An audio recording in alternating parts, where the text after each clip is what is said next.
Друзья, доброго времени суток, меня зовут Артем. Я нахожусь еще в одном населенном пункте в Республике Ингушетия, станица Троицкая.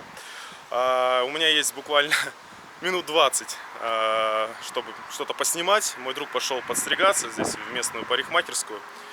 Я решил немножечко для вас поснимать влог. Так что подписывайтесь на мой канал, ставьте лайк, пишите ваши комментарии по ходу просмотра этого видео и никуда не уходите.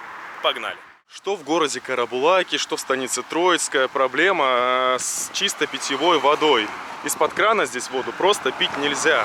Она такая, знаете, все-таки какая-то щелочная, мягкая. И даже когда там моешь посуду, на кране приделана такая ситица. И когда его снимаешь, там очень много песка и мелких камней. Вы представляете, если пить эту воду из-под крана, в целом употреблять ее, да, что будет с вашими почками, какие там камни сформируются. И вот стоят, как правило, по Ингушетии вдоль дороги вот такие цистерны, где можно за 1,5 рубля за литр набрать себе водички. Это у нас Ива, и здесь какая-то небольшая речушка бежит, не знаю, как так получилось. Вот, ну, она зацвела, там уже ряска, поэтому здесь, я так понимаю, любят хлюпаться гуси. Вон они, как раз пасутся. Да, я слышал там их гогот. Также здесь вот есть памятник.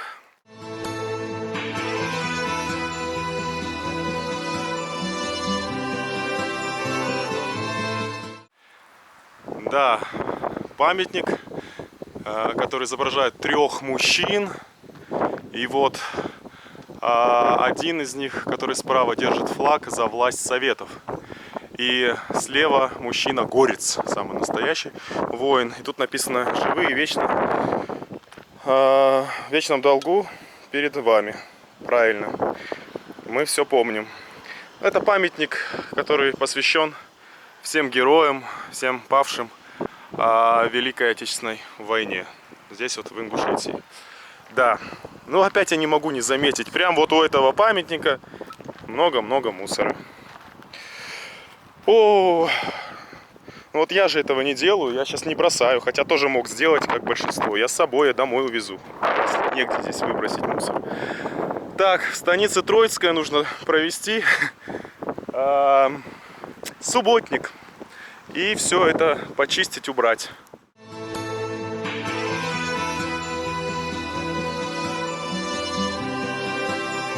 Вот, друзья, здесь есть Магнит и Магнит Косметик. Вот сейчас я вам покажу цены, что тут продается вообще. И как всегда здесь есть кошки. У меня в каждом блоге влоги кошки. Что у нас тут по ценам? Лук 17,99, например. А помидоры вот такие по 59,99. Перец грунтовый 69,90. Так, там просто женщины, снимать их не буду. Кстати, есть здесь курица халяль, но той, которую я ем, ее нет. Я люблю грудку, а вот это все мне не нравится.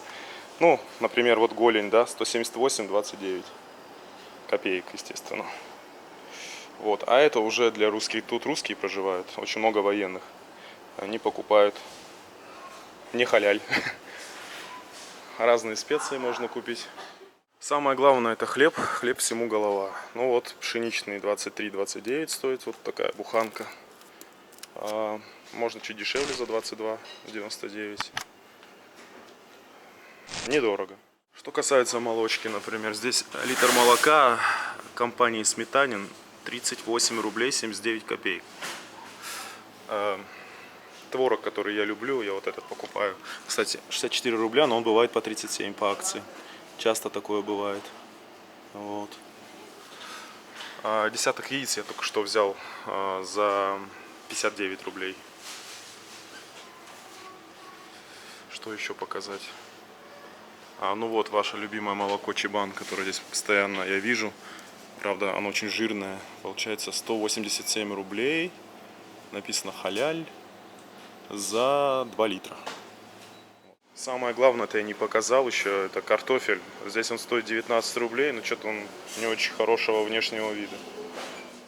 Да, Магнит на самом деле для Ингушетии дорогой магазин, потому что здесь средняя заработная плата почти как минимальный прожиточный минимум, как правильно сказать, МРОТ, в общем. Около 15 тысяч рублей, поэтому дороговато, но зато в Магните есть абсолютно все.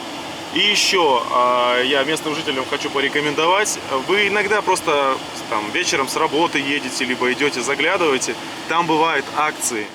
Интересно, здесь такая местность и локация холмистая, очень много холмов. Вот, к примеру, на одном из таких холмов стоит мечеть.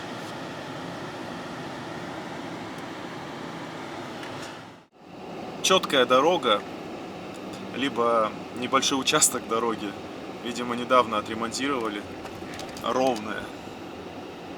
Да, лежачие полицейские здесь часто встречаются, потому что молодежь любит погонять на машинах, и, как правило, лежачий полицейский лежит около пешеходного перехода.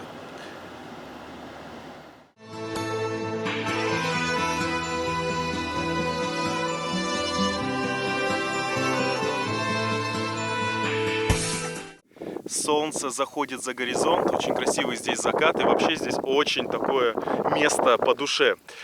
Во-первых, как я уже сказал, здесь находится недалеко аэропорт, и если здесь жить, можно наблюдать, как самолеты взлетают и идут на посадку. Это очень круто, но мне лично это нравится, и причем здесь не сильно будет так-то шумно. Вообще, когда-то здесь была вот такая пустошь, просто поле, и никто здесь не жил, не строился, а теперь вот такая прям плотная застройка началась, потому что, как я много раз вам говорил, Ингушетия является лидером по рождаемости. Здесь становится все больше и больше людей. На сегодняшний день в самой маленькой республике и субъекте Российской Федерации проживает более 515 тысяч человек. Так вот, к чему я говорю? Мои знакомые продают вот эти участки. Вот все, что вы видите, у него целых их 8. Вот. И каждому участку здесь уже подведен газ. Здесь же также подведены все коммуникации, вода, электричество, как вы видите. Можно купить и построить свой дом в таком вот красивом месте. На фоне холмов, на фоне взлетающих самолетов, а также еще идущих на посадку. Рядышком находится город Карабулак. Буквально вон он, понимаете, он прям на стыке станицы Троицка и города Карабулака. В общем, рекомендую. Если кому будет интересно, пишите мне на электронный адрес, который указан внизу в описании, в профиле, либо в комментариях. Я передам все своим друзьям, и вы там уже вместе сами договоритесь.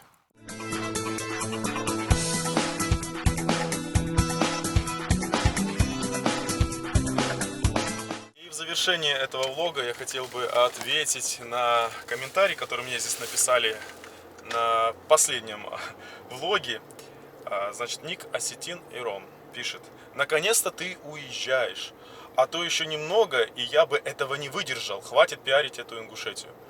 Вот, знаете, у меня к таким вот людям и комментаторам вопрос: а зачем вы смотрите блоги, влоги, а также прямые эфиры, то, что касается Республики Ингушетия, если на моем канале есть блоги про многие разные страны? Вот сейчас у меня большой цикл про Индию, Италию. Смотрите, почему вы не смотрите?